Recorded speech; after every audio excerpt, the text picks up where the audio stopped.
Assalamualaikum warahmatullahi wabarakatuh. Perkenalkan saya Dila Junita Sari dengan NIM C1B021281.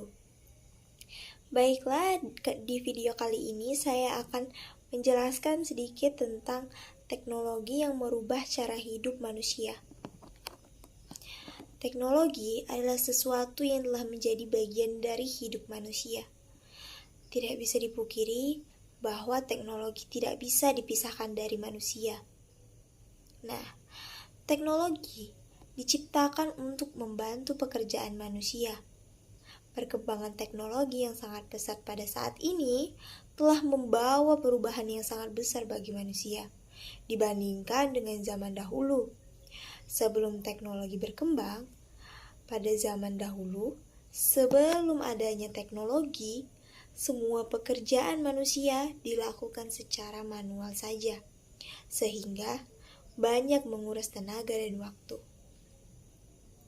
Gaya hidup manusia tersebut berubah seiring adanya perkembangan teknologi dari zaman ke zaman, sehingga terbentuknya sebuah gaya hidup manusia yang modern, digital, dan serba instan.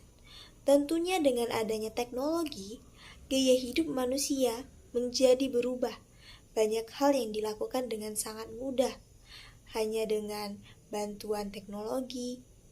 Tapi, karena semua menjadi mudah, itu dapat mempengaruhi psikologi manusia dengan lingkungan sosialnya. Contohnya, pada zaman dahulu, kita perlu membuat surat untuk menyampaikan pesan. Tapi di zaman sekarang, teknologi mampu menyampaikan pesan hanya melalui room chat dengan efektif dan efisien. Nah, lalu dulu kita ingin mencari alamat atau tujuan harus memakai peta dan kompas. Namun, semenjak perkembangan teknologi, kita bisa dengan mudah menggunakan maps dan sejenisnya yang memudahkan kita sampai ke tujuan. Baiklah, kita lanjutkan dengan materi yang selanjutnya, yaitu bagaimana perusahaan modern mampu bersaing di dalam era modern seperti sekarang. Beradaptasi kepada gaya hidup digital menjadi salah satu upaya untuk menghadapi kenormalan baru. Pada masa pandemik saat ini, sebuah perusahaan harus mampu mengelola cara kerja dan koordinasi secara digital. Jika perusahaan selalu berdiam diri tanpa melakukan adaptasi terhadap perubahan, maka dapat dipastikan usaha tersebut dapat dengan mudah digantikan. Kemampuan adaptasi juga perlu didukung oleh komunikasi yang efektif. Kemudian kita harus mampu memberikan pelayanan yang terbaik agar mampu bersaing pada perusahaan yang lainnya. Dengan cara 1. Sempurnakan strategi pemasaran. 2. Luncurkan produk atau layanan baru. Perusahaan yang paling gesit biasanya adalah perusahaan yang paling unggul. Ketiga, menjalankan tanggung jawab sosial perusahaan. Para pemimpin bisnis dan pemasaran sudah mencari cara untuk memenuhi permintaan yang terus meningkat di antara konsumen dan investor untuk inisiatif tanggung jawab sosial perusahaan. Yang keempat, arahkan bisnis selaras dengan kebutuhan pelanggan. Nah, yang kelima, utamakan kesejahteraan pekerjaan Anda. Perusahaan yang tak terhitung jumlahnya telah dipaksa untuk memberhentikan staf, membatasi jam kerja, atau membuat keputusan keras untuk bertahan hidup. Mungkin Anda juga melewatinya, harus berusaha semaksimal mungkin untuk memastikan orang-orang yang terjebak bersama Anda selama krisis tahu bahwa Anda menghargai mereka. Dan ada banyak cara untuk melakukannya. Baiklah, selanjutnya kita akan membahas tentang usaha kita dalam memulai suatu bisnis kecil untuk memenangkan sebuah pelayanan terbaik gitu. Pertama, pelaku UKM harus memiliki jiwa kepemimpinan dalam dirinya. Walaupun Anda masih memulai UKM dan belum memiliki seorang karyawan, Anda tetap harus menanamkan jiwa kepemimpinan dalam diri Anda. Sehingga ketika nantinya memiliki karyawan, Anda dapat memimpin karyawan tersebut dengan baik. Kedua, pelaku UKM harus mau belajar tentang manajemen, karena pengetahuan tentang manajemen adalah hal yang sangat penting untuk dimiliki oleh seorang pelaku UKM.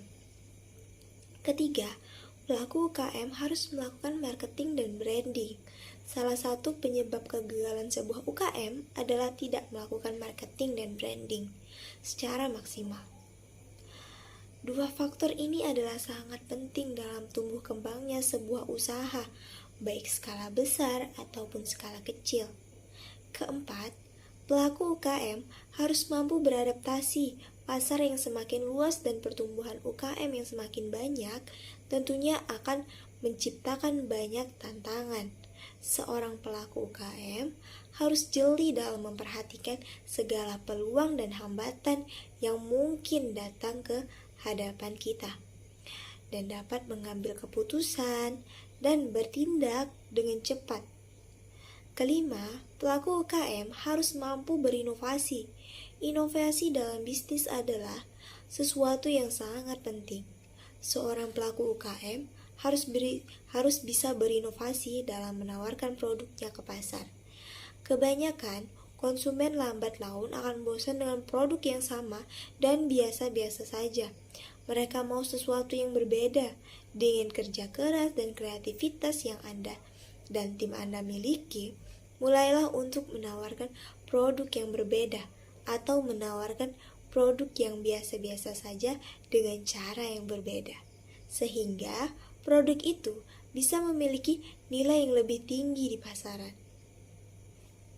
Selanjutnya kita akan membahas tentang rencana apa saja yang saya lakukan jika saya menjadi seorang manajer di perusahaan besar. Yang satu, pertama, pengorganisasian yang baik. Pengorganisasian yang terencana dengan baik dapat menolong kita dalam menyelesaikan berbagai tugas, sehingga kita bisa memantau tugas atau tahapan yang sudah selesai dilakukan. Salah satu cara yang banyak dilakukan adalah dengan membuat daftar kerja atau jadwal kerja. Dengan demikian, maka kita dapat mengevaluasi dan memastikan tidak ada tugas yang terlewatkan.